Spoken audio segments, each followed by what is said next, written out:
Setelah tadi kita bahas di poin 16 ya, terkait pembuatan resipi, perhitungan HPP, harga jual, pajak, dan lain sebagainya, kita selanjutnya yang harus disiapkan pembuatan SOP. Jadi, apa itu SOP? SOP itu standar operasional prosedur. Jadi, bahasanya SOP itu undang-undang ya, peraturan, rules, dalam sebuah perusahaan. Kalau di negara kan namanya undang-undang. Kalau beragama ada istilah itu pedomannya kan, kalau yang di kitab suci ya istilahnya. Yang Islam ya Quran, hadis. Kalau di perusahaan apa? Kalau di perusahaan ya namanya SOP. Sebenarnya ada dua, SOP sama KPI, Key Perform Indicator. KPI itu kita memberikan nilai sehingga siapa karyawan yang nanti kita perpanjang kontraknya, mana yang enggak, mana yang jadi karyawan tetap, itu ada istilahnya KPI, jadi enggak asal. Dan SOP adalah peraturan yang siapapun wajib menjalankan, siapapun yang terlibat di operasional wajib menjalankan peraturan ini. Jadi bicara SOP yang baik adalah yang tegas, bukan jahat ya. Tegas sama jahat beda. Kalau jahat itu kan nggak memanusiakan manusia, tapi kalau tegas beda lagi. Tegas itu kadang dilarang, kayak misal siapapun karyawan yang terlambat 1 menit akan dikenakan SP1, titik. Udah gitu, nggak perlu terlalu panjang lebar, nanti seperti inilah, nanti seperti itulah. Apalagi nggak ada SOP-nya, biasanya rasan-rasan. Jadi bicara di belakang itu juga nggak baik, apalagi sampai jadi habit ya. Tim kita jadinya toxic people, orang yang mindsetnya negatif, itu juga kurang baik. Dan perusahaan yang baik adalah yang SOP-nya dimulai dari sedikit, misal 5 lembar, 10 lembar, kemudian diupdate terus sehingga sampai ribuan lembar atau mungkin puluhan ribu lembar. Saya pernah saya pernah bekerja di sebuah perusahaan di GMF ya. Di GMF itu sampai ada gedung sendiri dibuat SOP, jadi peraturan ngerjain ini nanti harus pakai ini, SOP-nya ini, mau bikin surat penawaran, surat itu kop suratnya sendiri-sendiri, A, B, C, D gitu. Ada yang warna kuning, ada yang warna pink, ada yang warna ungu, itu macam-macam. Tapi nggak perlu kita di awal itu langsung bikin sedetail itu, enggak. Tapi SOP adalah bukan cuma peraturan ya, tapi kita membangun sebuah kultur. Jadi membangun sebuah budaya kerja. Ini dituangkan dalam SOP di sini. SOP harus detail, kalau bisa ngatur tim atau karyawan mulai datang sampai pulang, itu diatur. Kalau perlu ada beberapa perusahaan yang ngatur nggak cuma mulai datang sampai pulang ya, di rumah pun diatur, bahkan menikah dengan siapapun diatur. Salah satu contoh, misal ada perusahaan yang suami dan istri dilarang bekerja dalam sebuah perusahaan, SOP-nya udah seperti itu, rules-nya seperti itu. Kalau misal si cowoknya bujang, si ceweknya juga bujang, belum nikah, akhirnya waktu dia kerja di perusahaan itu menikah, orang dua ini tadi salah satu harus keluar. Itu kenapa ada peraturan yang sampai ngatur, padahal nggak ada hubungannya antara pekerjaan sama misal pernikahan. Ternyata banyak sekali kejadian-kejadian ya, meskipun dia nggak satu tempat kerja. Yang satu misal kerja di mana nih, di Bank BRI, satu Jakarta, yang satu di Papua, itu ternyata rawan permasalahan. Nah, itu tugas dari perusahaan, tugas dari direksi adalah membuat istilahnya undang-undang, kayak DPR, ada masalah, baru dibuatkan peraturan, dibuatkan SOP-nya, gitu. Jadi bicara SOP, di sini lengkap. Saya buatkan, nanti teman-teman ada sekitar 111 lembar di sini. Yang pertama SOP adalah struktur organisasi dulu. Nah, jadi siapapun yang bekerja harus tahu strukturnya. siapa pimpinannya, siapa leadernya, siapa bosnya, siapa ownernya, ya kan, siapa timnya, anak buahnya siapa, fungsinya apa, bukan gila jabatan, enggak, tapi kita harus tahu struktur yang bertanggung jawab siapa, fungsinya di situ. Ini bicara masalah struktur organisasi. Misal saya ini di konsultan ya, ini harusnya memberikan pengarahan, memberikan masukan, konsultasi, diskusi, ide. Ini di ranah direksi misal. Jadi SOP kayak gini ya. Ini standar operasional prosedur. Yang pertama kita tulis company introduction, pengenalan, visi dan misi perusahaannya apa, itu dulu. Kemudian struktur organisasinya seperti apa, kayak gini ya. Misal saya sebagai konsultan gitu, masuk ke perusahaan, saya nggak harus turun-turun ke bawah sini, nggak. Tapi sering sekali banyak yang nggak bisa mengarti, nggak paham di rules ini. Misal saya sebagai konsultan harus turun ke cook helper, harus mengerjakan pekerjaan barboy. Ada yang seperti itu. Ada juga yang dia head bar mengerjakan pekerjaannya direktur atau mengerjakan pekerjaannya marketing. Nah, ini semuanya nggak masalah sih. Kadang kan ada perusahaan kecil UMKM itu yang biasanya multi talent. Jadi job desk-nya multi, nggak cuma satu. Barista juga jadi marketing, kadang dipindah di kitchen ya. Waktu kitchen sepi ditarik lagi di bar, waktu sepi lagi di bar sama kitchen nggak ada orang, disuruh sebar brosur. Itu ada yang seperti itu. Di bisnis UMKM nggak masalah. Tapi akan jadi masalah kalau itu nggak ditulis, kalau itu nggak disosialisasikan. Jadi struktur di sini penting. Jadi harus teman-teman harus ditulis ya, struktur organisasi, visi dan misi biar tahu. Kalau nggak sevisi ngapain jadi tim kan gitu. Kemudian definisi jabatan semacam ini nanti bisa dibaca ya. Apa itu job desk-nya direktur human resource, targetnya apa, accounting apa, waiters, marketing, public relation, bagian kreatif, runner. Nah, ini semuanya nanti bisa dibaca. Sehingga orang-orang tahu definisinya dulu sebelum tahu pekerjaannya. Kemudian SOP juga mencantumkan misal jam kerja, standarnya jam kerja. SOP ini nanti nggak harus sama, enggak, tapi bisa diubah sesuai kultur apa nanti yang mau dibentuk teman-teman di sini.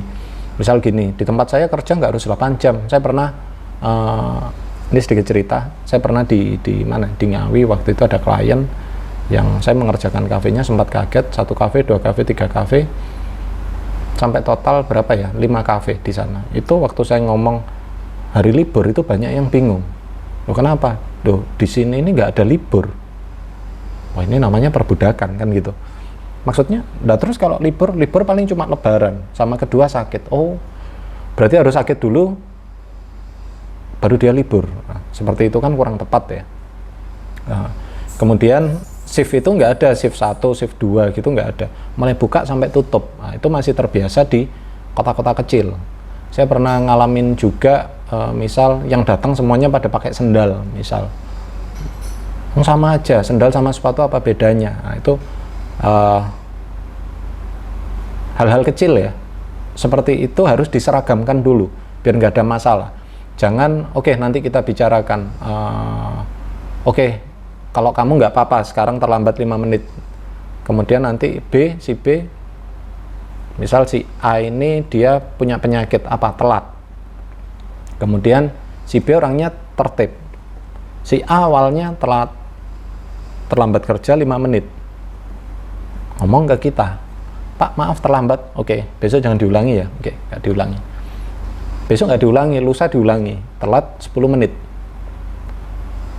Lusanya lagi, telat lagi 15 menit, dan itu cuma dapat teguran. Saya pastikan nanti si B suatu saat dia akan terlambat 1 atau 2 jam, dan nanti akan gantian. Nah, kalau sudah habitnya seperti itu, habitnya negatif, perusahaan akan susah berkembang.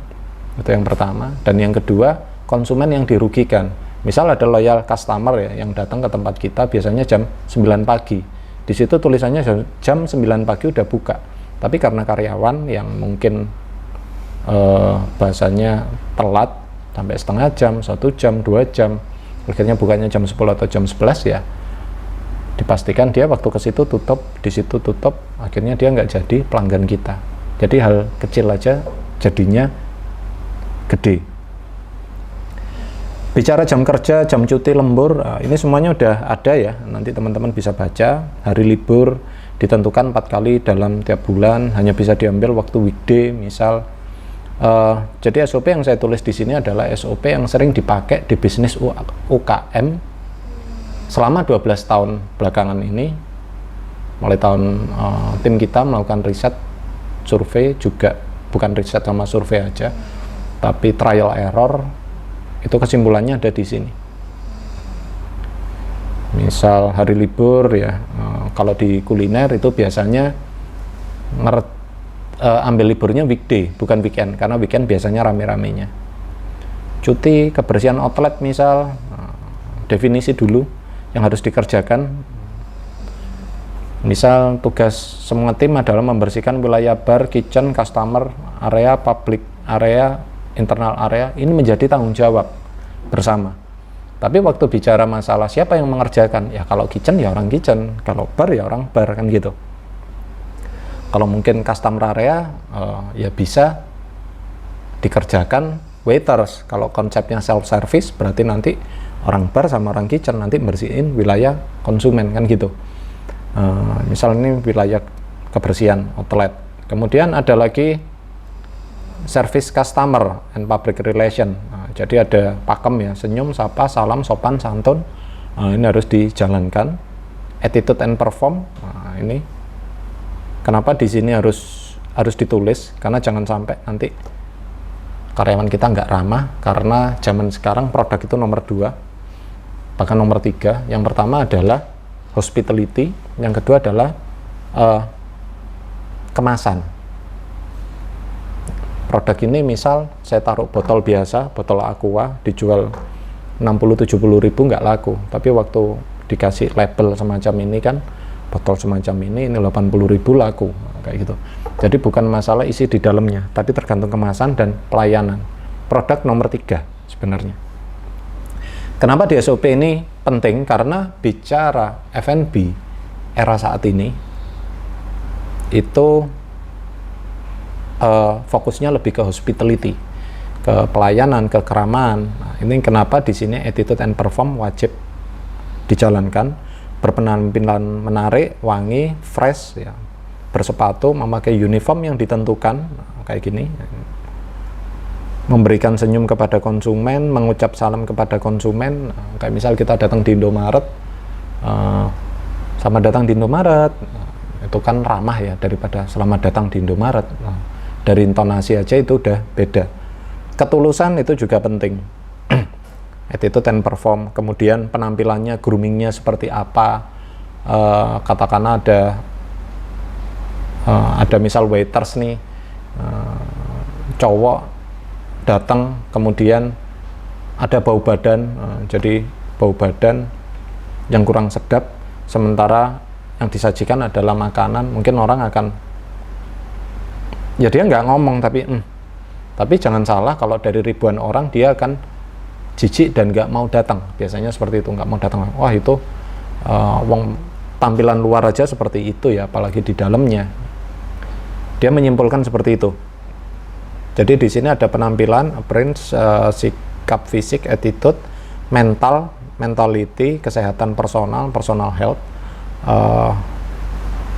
Nggak cuma keren, tapi secara mental juga bagus, secara komunikasi juga bagus.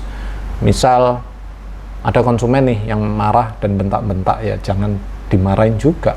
Oh ya mohon maaf, nanti akan kita perbaiki. Meskipun kita yang salah ya tetap ambil bawahnya. Ini bicara tentang mental, kesehatan personal. Dia keren, cantik, dia ganteng, nggak ada bau badan, personalitinya bagus, mentalnya bagus, tapi sakit-sakitan, percuma juga. Jadi grooming wajib diperhatikan. Kita belum bahas ke masalah nanti di bar atau kitchen harus pakai kaos tangan atau hand gloves, penutup kepala, harus pakai apron, ya kan, pakai masker, macam-macam. Selanjutnya ke perangkat telekomunikasi gadget. Nah, ini banyak sekali permasalahan, banyak karyawan yang saya gedein ya, banyak sekali karyawan yang waktu kerja dia komunitas HP horizontal ya. Kalau gini kan vertikal. Ada konsumen dia biasanya cuek, oh iya sebentar, Mas mau pesan. Karena apa? Karena enjoy. Mungkin SOP tahun 80-an nggak ada ya, SOP yang mengatur setiap karyawan dilarang menggunakan handphone. Karena apa? Zaman dulu memang nggak ada yang namanya handphone, belum ada. Tahun 90-an dilarang menggunakan pager, udah ada. Tahun 2000-an dilarang menggunakan handphone. Sekarang dilarang menggunakan smartphone. Karena bahasa itu harus detail, karena apa? Ya kadang banyak orang yang memanfaatkan kelemahan untuk pembelaan, jadi tujuannya udah jelek. Jadi banyak sekali peraturan-peraturan selama jam kerja, semua karyawan dilarang menggunakan handphone, titik. Dan nanti kalau ada mungkin keluarga yang sakit, anak yang sakit itu gimana? Hubungin handphone operasional, itu bisa seperti itu. Kan ada handphone operasional di kasir misal, jadi kalau ada keluarga, ada berita duka atau apapun, hubungi di situ, langsung telepon. Waktu jam kerja, handphone masuk ke locker. Waktu istirahat, nggak apa-apa, diambil. Waktu istirahat aja, kalau udah ya ditaruh lagi, kan gitu. Ini untuk perangkat telekomunikasi. Kemudian ada gaji, overtime, tunjangan, dan insentif. Nah, terkait SOP, banyak yang tanya ke saya terkait masalahnya dengan peraturan perundangan, apalagi terkait gaji ya, harus overtime. Jadi gini, SOP atau kontrak kerja nanti itu sebenarnya bahasanya kesepakatan antara kedua belah pihak, pemberi kerja dan penerima pekerjaan. Jadi jangan nggak usah yang lebih gede, wah ini nanti harus seperti ini, harus ada PPh, harus ada NPWP, harus ada. Pertama adalah buat kesepakatan dulu, karena kita scape-nya masih UMKM. Jadi UMKM itu kemarin ya, Omnibus Law itu sebenarnya banyak berpihak ke teman-teman UMKM yang masih belum bisa memberikan salary atau gaji secara penuh sesuai standar. Nanti bisa istilahnya dalam membuat SOP nanti rules atau peraturan, jadi jangan rules atau peraturan itu nanti disesuaikan dan disepakati, bukan dipaksakan. Gaji dan overtime misal gini, saya kerja di Jakarta, UMK minimal di sana misal 6 juta nih, misal. Kalau sekarang berapa ya? 5 juta. Berarti kan seharinya sekitar 150.000. Saya cari pekerja yang sebenarnya saya cuma bisa gaji 50.000. Kenapa? Karena 50.000, untung saya 100.000. 50.000 saya kasih dia, 50.000 ke saya. Kan adil. Selama ada akad itu nggak perlu takut. Jalan aja. Cuma di perjanjiannya, saran saya libatkan ke bikin SOP ataupun surat perjanjian ya, kontrak kerjasama dan lain sebagainya. Saran saya libatkan orang yang paham hukum. Bisa konsultasi kemarin saya jelaskan di video saya sebelumnya ya, ke kontrak hukum atau izin, atau ke notaris, izin.co.id, notaris, atau ke siapapun yang paham hukum, pidana sendiri, perdata sendiri ya. Nah, saran saya konsultasikan, jangan menurut sudut pandang kita. Karena kenapa? Orang hukum aja kadang nggak paham, dalam arti nggak paham, karena apa? Undang-undangnya diubah terus, amandemen, ada RUU jadi UU, rancangan undang-undang jadi undang-undang, jadi panjang sekali. Karena kenapa? Karena di sini poin gaji, overtime, tunjangan, insentif ini sensitif. Banyak orang yang nggak paham hukum, banyak orang nggak paham rules, regulasi, tapi ngomong, saya kerja ini harusnya sih dapat apa? Ini mau lebaran, saya kerja harusnya dapat THR. Padahal di undang-undang udah diatur THR itu seperti apa. Tapi kalau seandainya kita mau cari orang, dibuatkan peraturan semacam ini, gaji pokok berapa, semuanya berapa, ya itu lebih enak. Ini ya, nanti bisa di mana yang cocok dipakai, yang enggak dihapus. Perhitungan lembur, perhitungan jabatan, tunjangan hari raya, ini ada setelah bekerja minimal 180 hari, sesuai atau kondisional sesuai penawaran. Nah, kayak gitu. Bisa aja dia kerja, iya, tapi kerjanya apa? Kerjanya borongan, tapi waktu borongan itu pas puasa, akhirnya kan kita terpaksa, nggak harus. Jadi di sini kondisional sesuai penawaran. Tenaga paruh waktu, misal freelance, apa dikasih apa ya, THR nggak? Itu kebijakan aja dari perusahaan. Hal-hal kayak gitu ini rawan gesekan, wajib ditulis. Overtime lembur akan dihitung sesuai gaji pokok dibagi dengan 173 untuk setiap perhitungan. Ini mengacu ke Dinas Tenaga Kerja. Insentif akan diberikan dengan ketentuan. Nah, insentif ada. Jangan cuma pencapaian target. Nah, nanti dimainkan sama tim nanti. Target 100 juta, oke. Ternyata manajer bikin promo buy one get one. Ya. Tercapai 100 juta.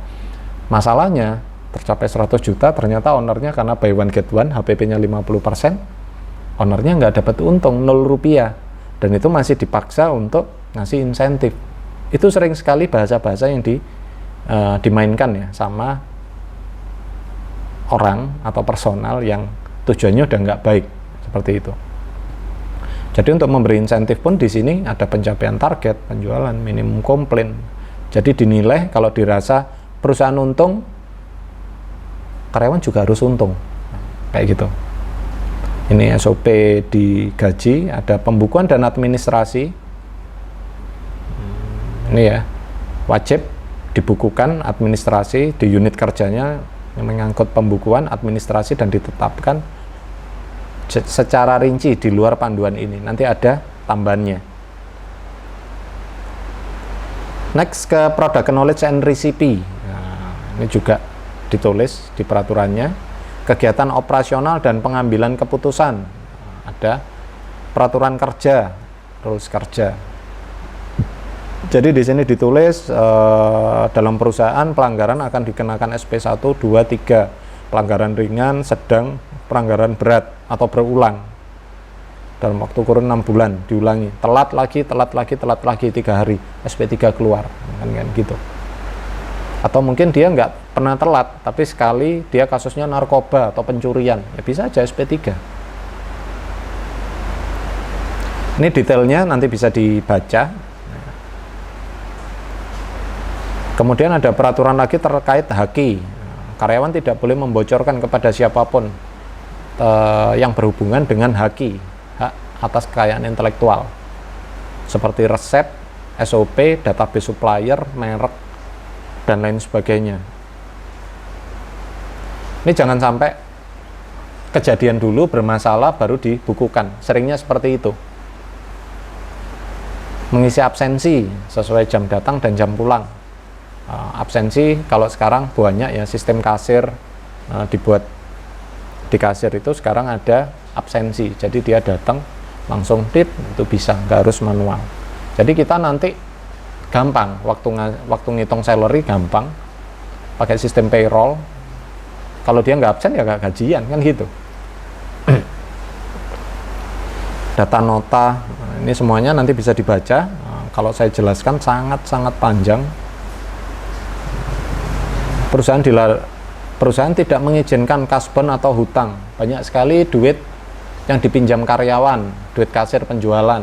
Buat apalah, buat beli bensin, apapun nggak boleh, karena nanti jadi kebiasaan.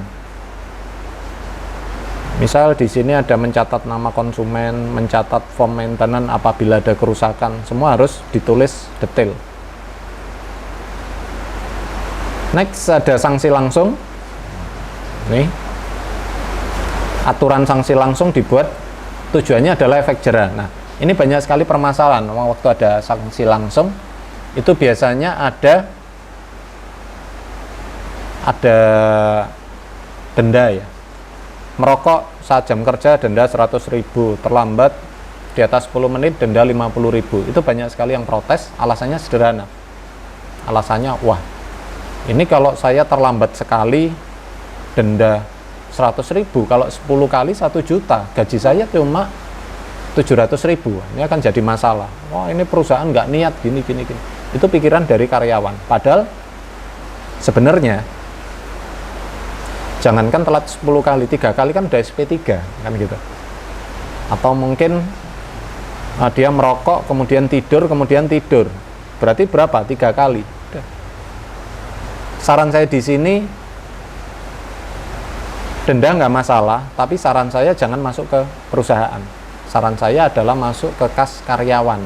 Jadi ada istilahnya duit kas karyawan. Jadi siapapun karyawan yang gemar melakukan kesalahan, pelanggaran, ya dia semakin sering isi duit kas. Duit istilahnya ada dana kas ya. Yang nanti fungsinya mungkin ada teman kerja yang sakit, ada yang keluarganya melahirkan, dia punya anak, ada yang orang tuanya meninggal, mungkin dana denda ini tadi nanti dibuat hal-hal semacam itu. Jadi ini sanksi langsung ya. Ini ada denda semuanya. Nanti bisa dibaca denda yang berhubungan dengan produk. Waktu ada konsumen yang salah bikin, pesannya es teh dikasih teh panas. Ini kan konsumen pesen es teh, dikasihnya teh panas. Kalau dia komplain, dia nggak mau nerima, otomatis perusahaan rugi. Pada dasarnya perusahaan tidak pernah ingin merugikan karyawan, tapi ya diharapkan karyawan tidak merugikan perusahaan, kan seperti itu bijaknya. Nah itu berarti ada aturannya.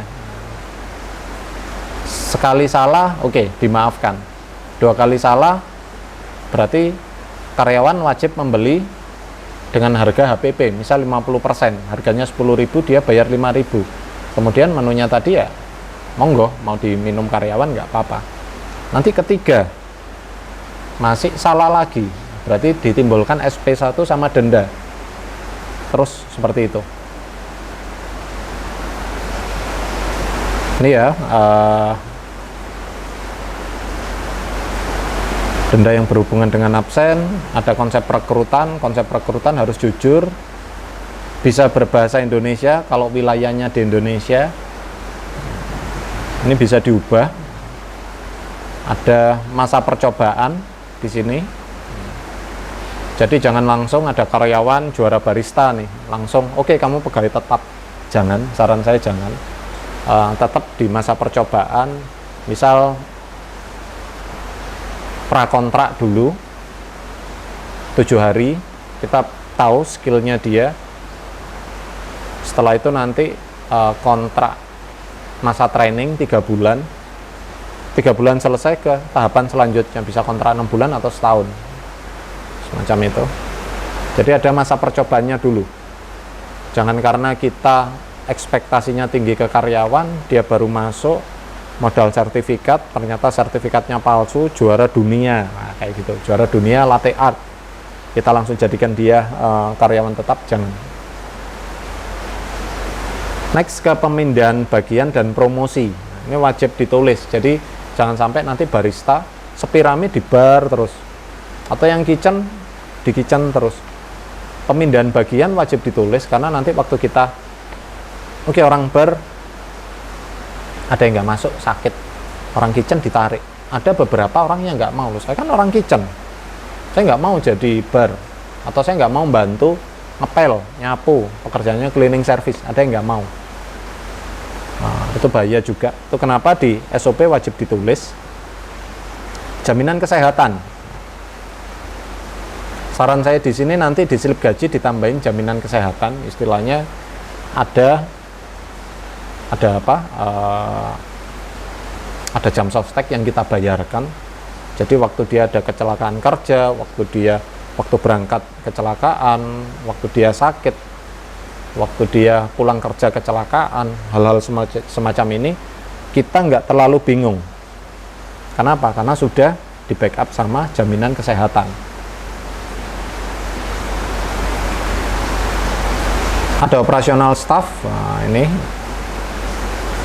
yang harus dimiliki karyawan adalah akal budi, pendidikan, kesehatan mental. Nah, ini bisa dibaca.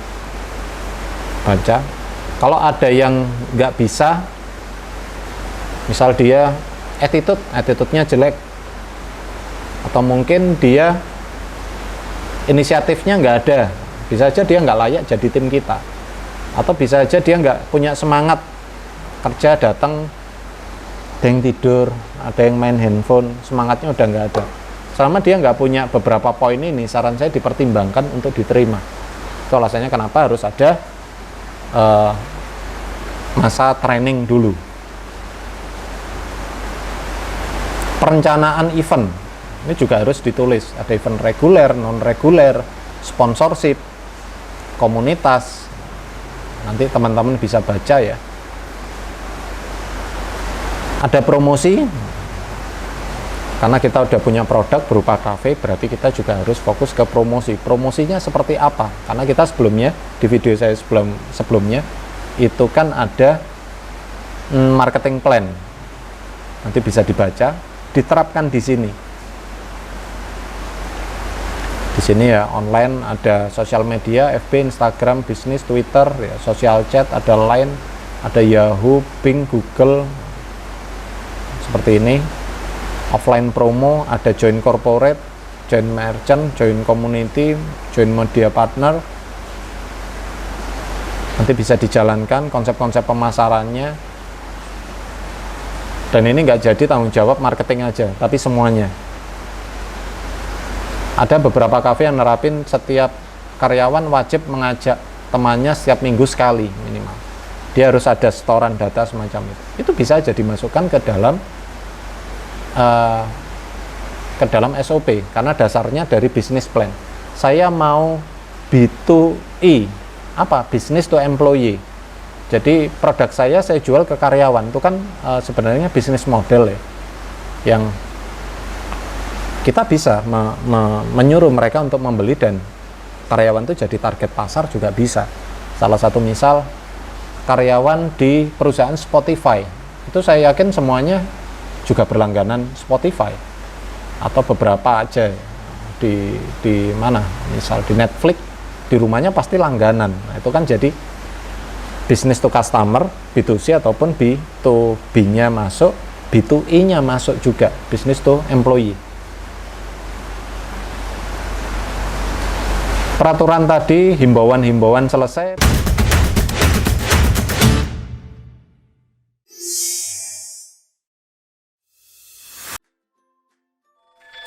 mlgcoffee.com